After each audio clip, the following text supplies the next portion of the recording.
I think the word most used in modern times to describe the book of Daniel is probably controversial. But it's not always been so. We've spent 2 weeks now preparing to study Daniel because we need to understand what the reasons are for the many interpretations of and the virulent attacks against this particular book.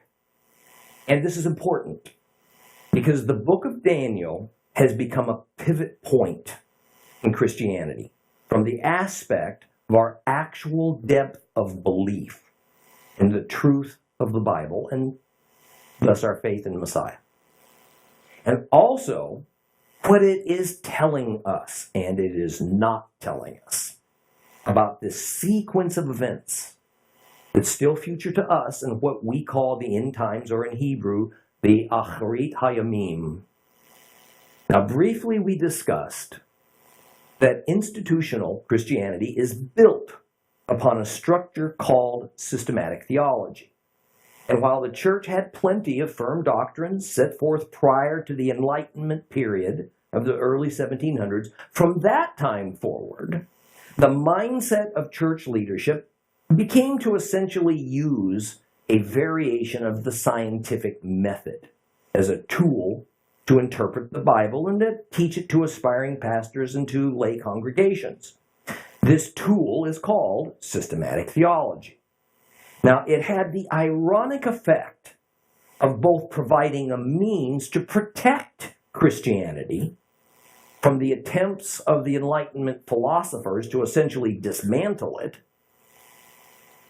but also the Holy Scriptures henceforth had to be kind of turned and bent to agree with human reasoning and intellect, or the Holy Writ was deemed suspicious, superstitious, and merely Jewish myth and legend. Every law, for every command from God, for every biblically related event, a Bible scholar was compelled to find an answer to why. And until the why was determined, the validity of the command or the event was in question. Now, as any careful reader of the Bible knows, God rarely explains his rationale for his decisions. Rather, he simply pronounces them. Then he expects obedience from his worshipers. And in contrast, the Bible academic relies on his or her own intellect, their education, and their worldview to discern the whys and the wherefores of the Bible. And not surprisingly, the end game of modern critical Bible scholarship has determined that since the supernatural is not observable, it defies logic. And since predicting the future is scientifically impossible and it's unreasonable, and since miracles can't be proved in nature or reproduced in a laboratory, then none of these, as reported in the Bible, can be real. Now, I've had a few people say to me, well, no pastor ever said that to me. Nor have I read in a Bible commentary that the author says the supernatural doesn't exist. Or concerning Israel, I've never heard a preacher say that he believes and wants us to believe in a thing called replacement theology. No, and you likely won't. Some of it has to do with your personal choice of commentaries. More, it has to do with doing some homework on the personal lives of these authors, reading their journal articles, reading interviews they've given during conferences, finding out where they were educated, who their role models and mentors were, and then understanding the implication of their various theological explanations and conclusions that are often obscured in esoteric academic grammar and vocabulary.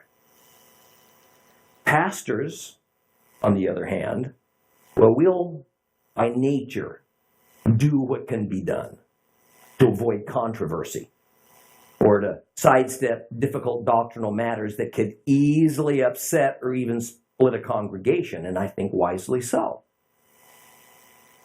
And it has been my personal experience that many church leaders at the assistant pastor, sometimes at the pastor level, aren't even aware of some of their own denominational doctrines until they're called on the carpet by an upper-level denominational authority and set straight.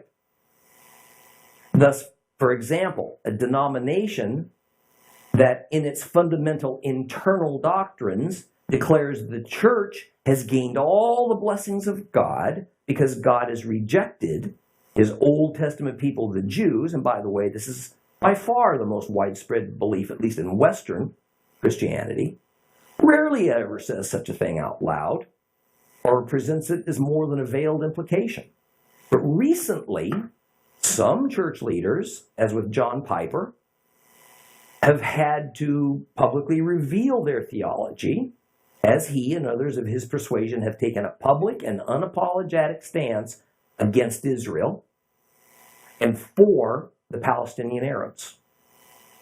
And he had to explain that the reason for it is that his theology is that the Jews are permanently out of favor with God, and Gentiles, like Palestinians, are therefore in favor with God. Our own Rabbi Baruch has written an eloquent response to John Piper's unbiblical position on this.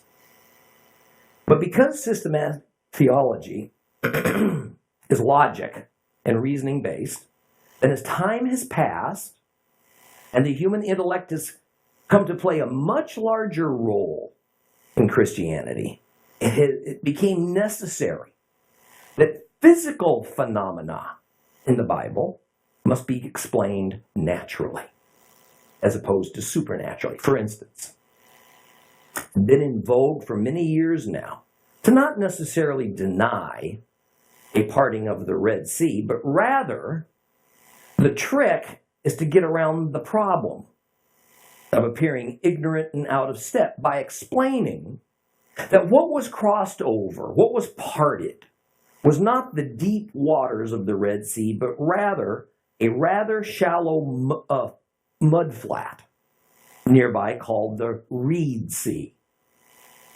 And that a sufficiently strong and dry wind blowing in the right direction coincidentally dried out a pathway, sufficient for the people of the Exodus to pass through without getting their little tootsies wet. Then the event was turned into Jewish legend and written down as a folk story that was meant to impart a good religious message of God rescuing his own people. Or, in keeping with the modern systematic theological doctrines of John J. Collins in his highly acclaimed scholarly commentary on Daniel, he just dives in, taking as understood that Daniel was written at the time of Antiochus Epiphanes, some 370 years after when Daniel lived. And he explains all the passages in his commentary in those terms.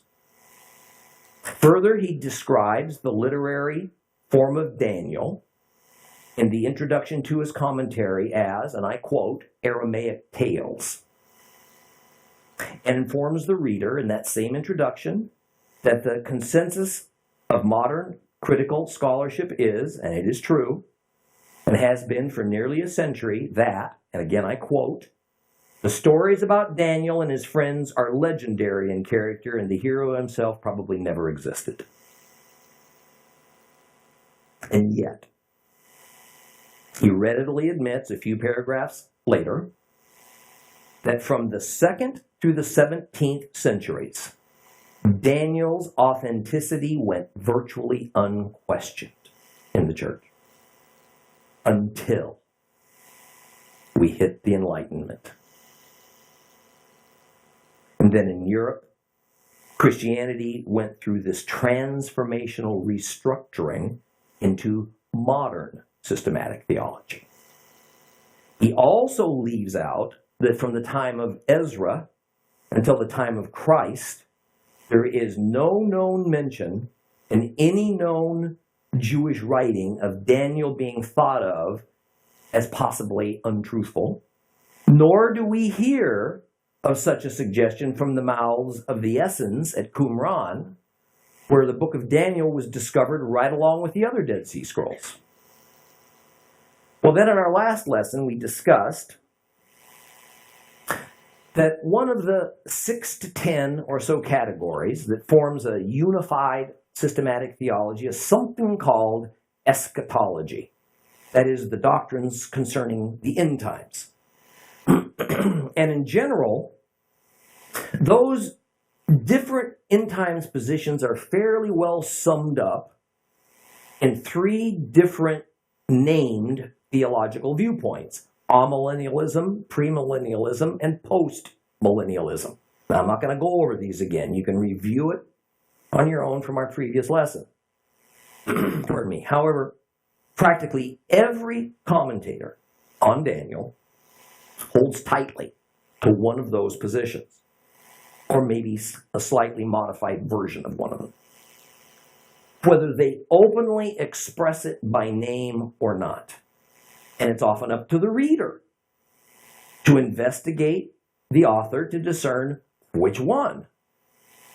But whatever the theology that that author might subscribe to, it substantially determines the author's interpretation of Daniel before the first words of the commentary are ever penned. Because if he or she comes to theological conclusions outside of their doctrinal boundaries, then his or her particular brand of systematic theology is compromised, maybe even wounded.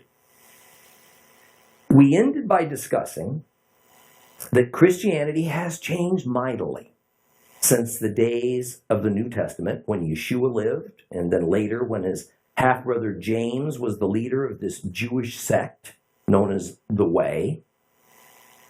And we saw that the Christ movement was at first Jewish-founded and Jewish-dominated. Then it became Gentile-dominated, and Jews were discouraged from membership. By the 4th century, the Roman Emperor Constantine strove to make the now Hellenistic brand of Christianity the official religion of his empire. And as a result, Christianity exploded in popularity across all the known world. It's here where the Roman Catholic Church took form. And from the 6th to the 18th centuries, we saw how the primary goals of the church hierarchy were political power within state and national governments, and then also to fend off any competing religions, such as Islam.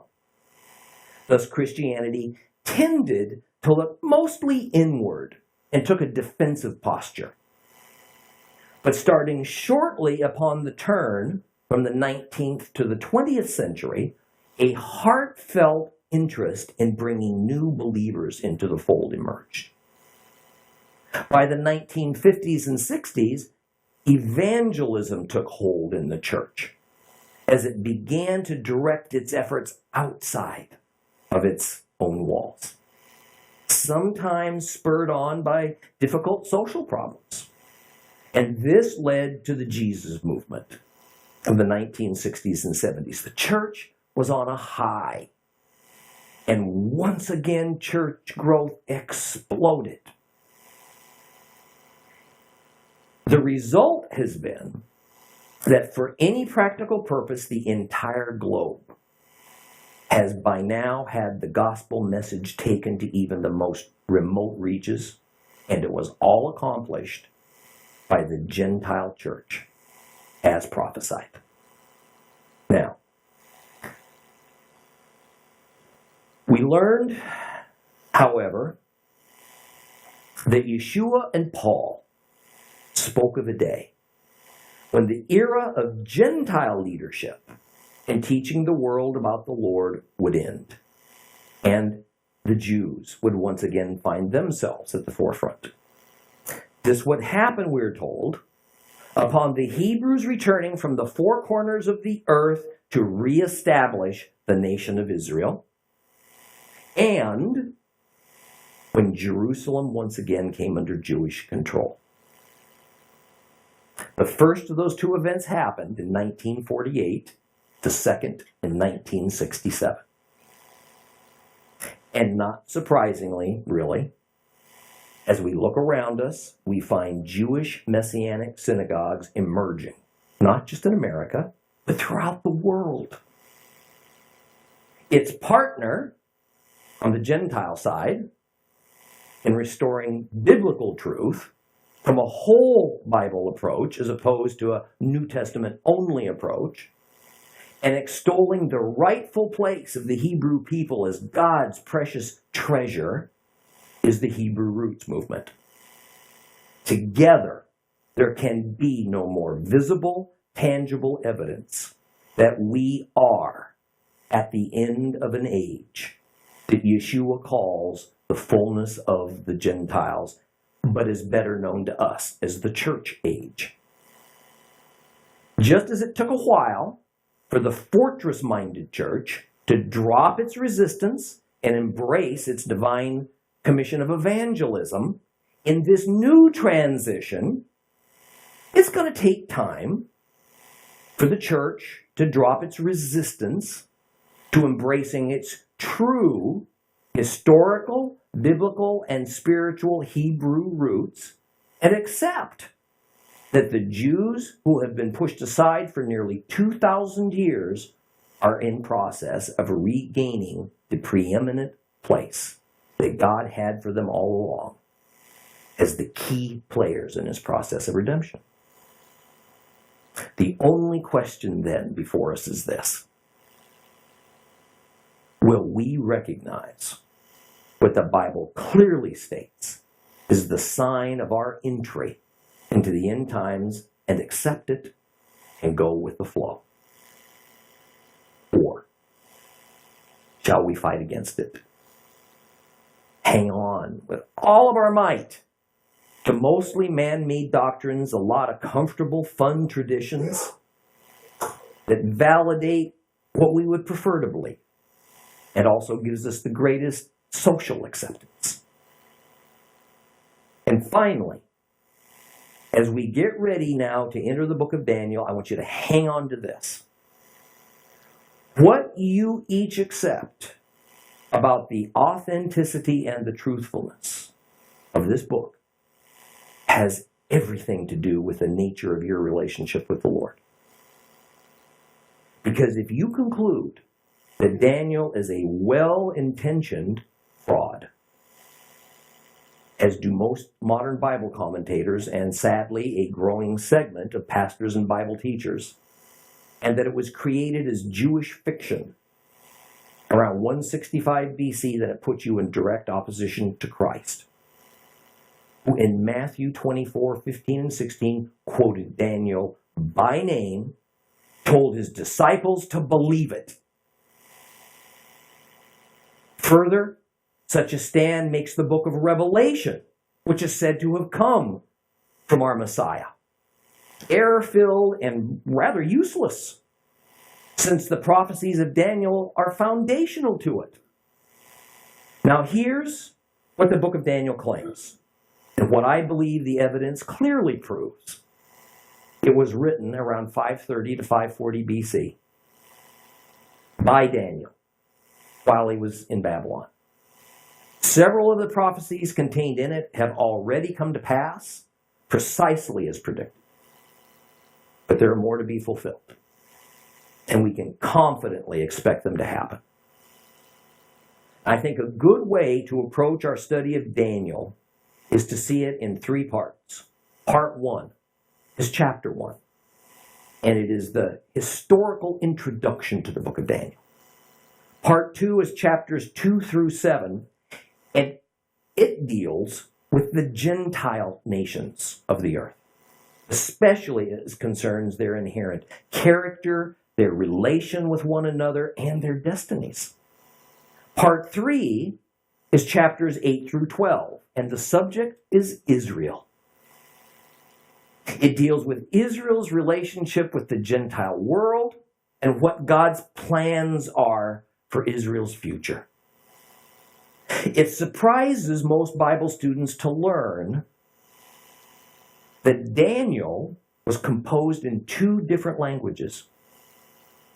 Some of Daniel is written in Hebrew. Some of it is written in Aramaic. Remembering that now chapter and verse divisions were added long after the Bible was closed up, and they don't necessarily follow the Bible flow as it was originally written, we can generally say then that chapter 1 is in Hebrew, chapters 2 through 7 are in Aramaic, and chapter 8 through the end returns to Hebrew. This fact has allowed Bible skeptics, and especially the school of Bible criticism, to say that on its face, this is strong evidence that Daniel was written by at least 2 different authors, probably at 2 different times. But that completely overlooks a couple of simple facts. First, the language of Babylon, where Daniel was captive, was Aramaic. And second, and perhaps most important, the passages of Daniel that speak directly to the Hebrews concerning Israel are in Hebrew. And the passages that speak directly to Gentiles concerning the Gentile kingdoms and nations are written in Aramaic, the Gentile language of that era and region. Now, as the book of Daniel opens, Judah has already been carried off to Babylon. And since the kingdom of Judah basically represented but one tribe, Judah, even though Benjamin, as well as some unknown part of Simeon, had been largely absorbed into Judah, still it is technically correct to call this people group who went up to Babylon Jews. That the same can't be said for another part of Israel that had been carried away in a totally separate exile. That part of Israel were not Jews. Rather, they consisted of 10 Israelite tribes that occupied both the northern part of the kingdom of Israel, this was also called the kingdom of Ephraim, as well as the land on the east side of the Jordan River. That group of 10 tribes had been exiled and scattered all over the vast Assyrian Empire some 120 to 130 years before Judah's exile to Babylon. We hear little more about those 10 tribes in the remainder of the Bible, except to learn that they continued to exist in their exile, and that at some time far into the future of Daniel, that they would return en masse to the promised land and join up with Judah to form one unified nation that would never end. Now, it helps also to understand that Israel was not in a condition of having been rejected by God, as it's often portrayed. Rather, they were in a state of suffering from God's indignation or fury against them. In Christianity, we generally have little trouble with the concept of rejecting the sin but accepting the sinner. That's precisely what's happening with Judah in its relationship with Jehovah and now in their exile. Turn your Bibles to Jeremiah chapter 25. Jeremiah chapter 25. We're going to read about a dozen verses.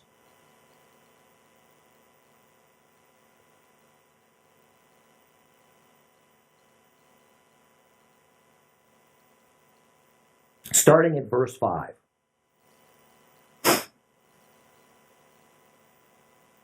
The word of the Lord says this: "The message was always, every one of you turn back from his evil way, from the evil of your actions. Then you will live in the land Adonai gave to you and your ancestors forever and ever. Don't follow other gods by serving and worshiping them. Don't provoke my anger with things your own hands have made. Then I'll do you no harm. But you wouldn't listen to me, says Adonai, so that you could provoke me with the products of your hands to your own harm.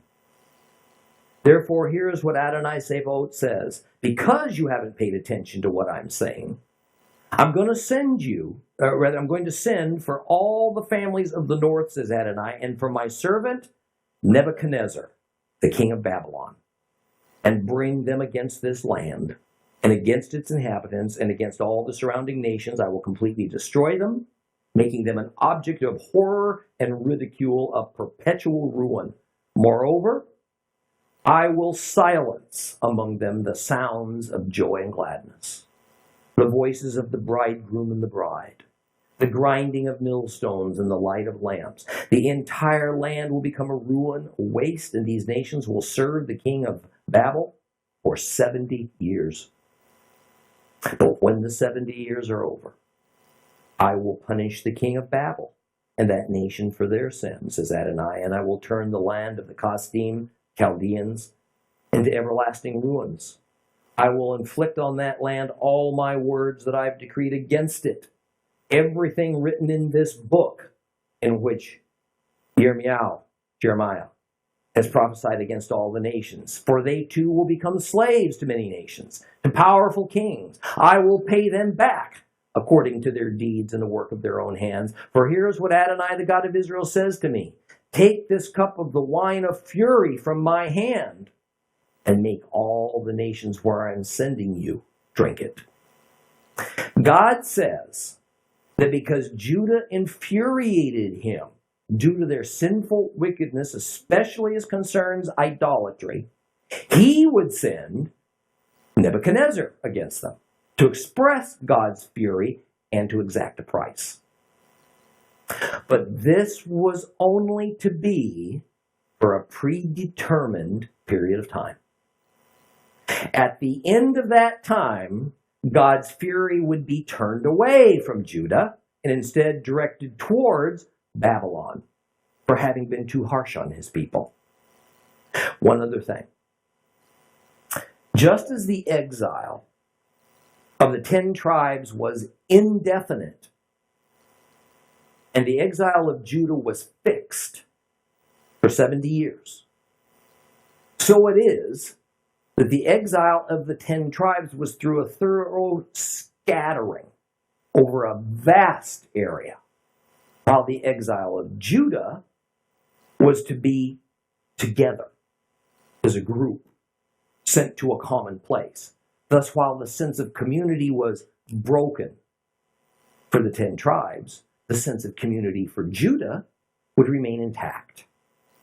Daniel, well as Ezekiel, was fully aware of this, and it's reflected in his prophecies.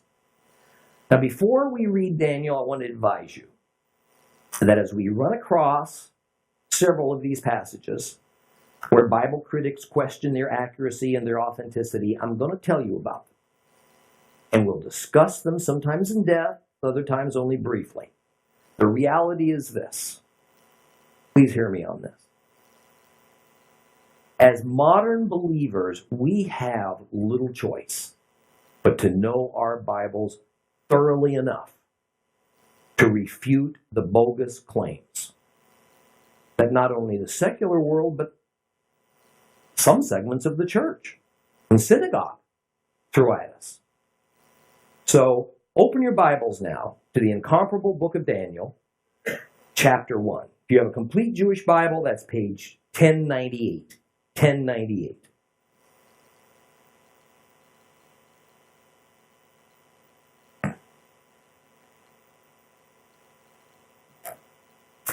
In the 3rd year of the reign of Jehoiakim, king of Judah, Nebuchadnezzar, king of Babel, came to Jerusalem and laid siege to it. And Adonai handed Jehoiakim, king of Judah, over to him, along with some of the articles from the house of God. He took them to the land of Shinar, to the house of his God, and placed the articles in the storehouse of his God. The king ordered Ashpenaz, the eunuch serving as chief officer, to bring into the palace from the people of Israel some of royal or noble descent. They were to be boys, without physical defect, handsome in appearance, versed in all kinds of wisdom, quick to learn, discerning, having the capacity to serve in the king's palace. He was to teach them the language and the literature of the Chaldeans. The king assigned them a daily portion of his own food and the wine he drank, and they were to be cared for in this way for 3 years. And at the end of this time, they were to become the king's attendants. Now among these from the people of Judah were Daniel, Hananiah, Mishael, and Azariah. And the chief officer gave them other names. To Daniel, he gave the name Belteshazzar. To Hananiah, Shadrach. To Mishael, Meshach.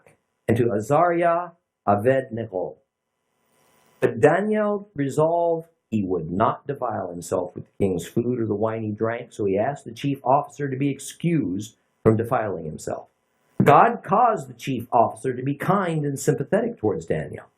However, the chief officer said to Daniel, I'm afraid of my lord the king. After all, he has given you an allowance of food and drink. So if he were to see you boys looking worse than the others of your age, you'd be putting my own head in danger from the king. And then Daniel said to the guard whom the chief officer had put in charge of Daniel, Hananiah, and Mishael, and Azariah, please try an experiment on your servants. For 10 days, have them give us only vegetables to eat and water to drink. Then see how we look. Compare us with how the boys who eat the king's food look, and then deal with your servants according to what you see. He agreed to do what they had asked and gave them a 10-day test. At the end of 10 days, they looked better, more robust than all the boys who were eating the king's food. So the guard took away their food and the wine they were supposed to drink, and he gave them vegetables. Now to these 4 boys, God had given knowledge and skill in every aspect of learning and wisdom, and moreover, Daniel could understand all kinds of visions and dreams. And when the king had set for them, when the time the king had set for them to be presented came, the chief officer presented them to Nebuchadnezzar. And when the king spoke with them, none was found among all of them to compare with Daniel, Hananiah, Mishael, and Azariah. So they entered the king's service, and in all matters requiring wisdom and understanding, whenever the king consulted them, he found them 10 times better than all the magicians and exorcists in his entire kingdom. So Daniel remained there until the first year of King Koresh.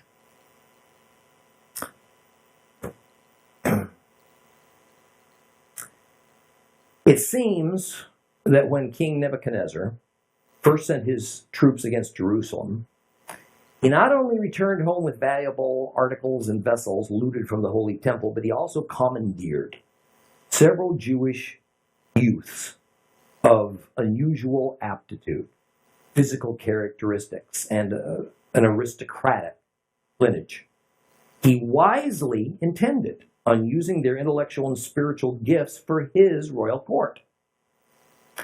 They were turned over to some Chaldean tutors to be educated in the ways of the Babylonians, no doubt to learn to read and speak and write their Aramaic language, and to help lead the way in assimilation of the Jewish people. But be aware that these young Jewish men almost certainly had already had a working knowledge of Aramaic, since it was the most spoken language of the region and would have been needed for business, for political transactions with the outside world, as well as the many residents of Judah who were foreigners.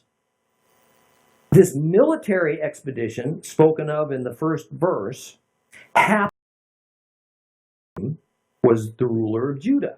And we first heard of this back in 2 Kings in chapter 24. There it says this. It was in Jehoiakim's time that Nebuchadnezzar, king of Babel, invaded. And Jehoiakim became his vassal for 3 years, but then he turned against him and rebelled. Adonai sent against him raiding parties from the Kasdim, Aram, Moab, and the people of Ammon. And he sent them against Judah to destroy it, in keeping with the word of Adonai, which he had spoken through his servants, the prophets. Yes, it was at Adonai's order that this happened to Judah, in order to remove them from his sight because of the sins of Manasseh and all he had done, and also because of the innocent blood he had shed, for he had flooded Jerusalem with innocent blood, and Adonai was unwilling to forgive. Now, interestingly, the Bible critics who claim that Daniel is fictional say that we immediately encounter a dating issue, because Daniel says it was in the 3rd year of the reign of Jehoiakim when Babylon invaded Jerusalem. However, Jeremiah 25 says that the 1st year of Nebuchadnezzar was the 4th year of Jehoiakim. So we have a 1-year discrepancy. Therefore, the person writing this had to be a fraud, because Daniel was supposedly present and wouldn't have made such an obvious historical mistake.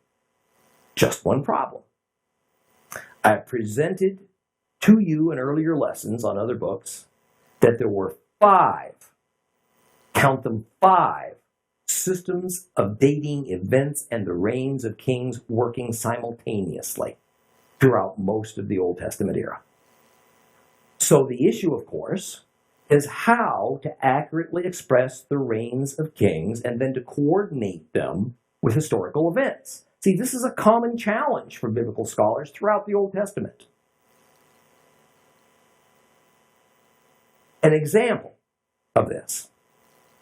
In one dating system, only whole years were counted. So, a ruler in his 1st year could rule for only 1 day shy of an entire calendar year, and yet that was considered as year 0. Not the 1st year of his rule. Or, in another system, a king could reign for as little as only the final day of the current calendar year, and that was counted as year 1 of his rule.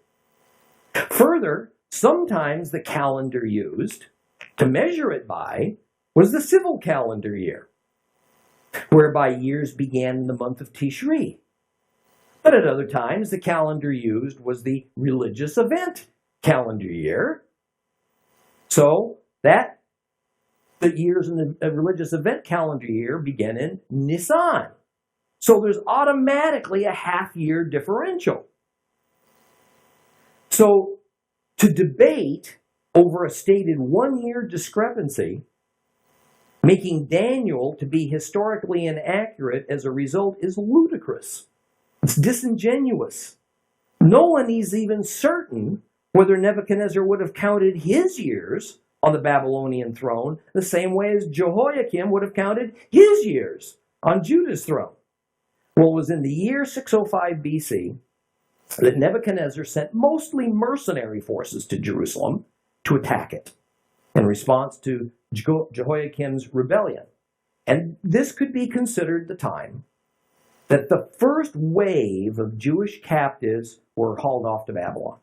Daniel and Ezekiel are said to be part of this first group to be taken.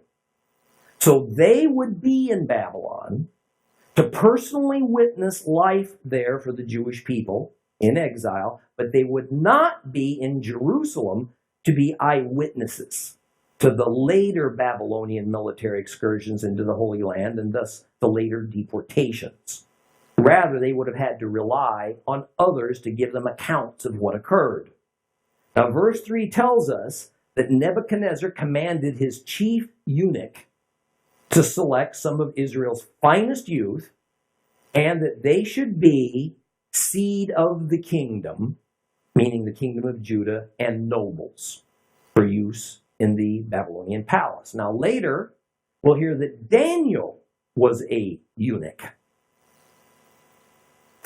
But in the Bible, eunuch, in Hebrew that's saras, can be used either narrowly, to mean a male who's been castrated, and then used in a specialized service to the king, such as being guardian over his harem. Or it can be used broadly, and it can mean a male who was a steward of some sort for the king, and castration's not involved. One notable example of the broader use of the word saras, a eunuch, who was obviously not a castrated male, was Potiphar, chief steward of Pharaoh in Joseph's day. Potiphar was married. As a matter of fact, we even hear of his wife accosting a younger Joseph.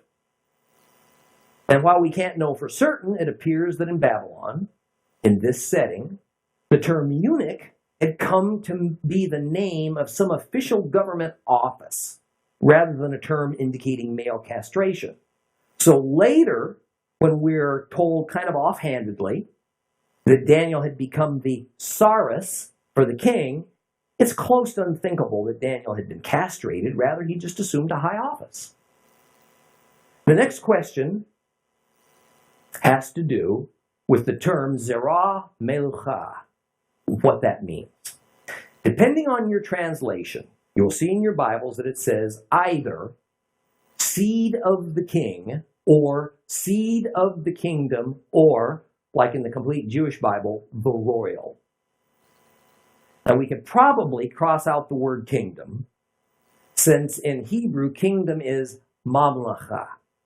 Mamlacha. The reason this is an issue is because it's in this passage that it causes some commentators to say that Daniel, possibly the other three youths as well, were of the royal line of the Judean kings. In other words, they were family of King Jehoiakim. But the term melucha can just mean royalty in the broadest sense, so that it in no way means a person who could succeed to the throne. What makes it more uncertain is that there was a second category of societal class that was to be acquired and then sent for training by the Chaldeans, and that was partam, which means nobility, aristocrats. Likely Daniel and his three associates were some mixture of partam, nobility, and melucha, royalty, but we don't know which one would have been which. Verse 4 makes it clear that these would be Jewish youth who were already given the finest Hebrew education, considered the brightest and the most refined of Judah, and were to be very good looking. And this was because they would be serving and therefore representing the king of Babylon. So they were to look and act the part. And the first thing that would happen is that they were to be given over to the Chaldeans. These were people from a special district. These were, I guess you could call them the elite Babylonians. They were sent to be educated in the finer nuances of Babylonian history and customs and language. Nebuchadnezzar was a smart man. He was going to take advantage of whatever brain power he could extract from Judah. Further, this would serve to weaken Judah, tear at their social fabric, and hopefully make them less likely to cause trouble. We'll continue with Daniel chapter 1 next week. Please rise.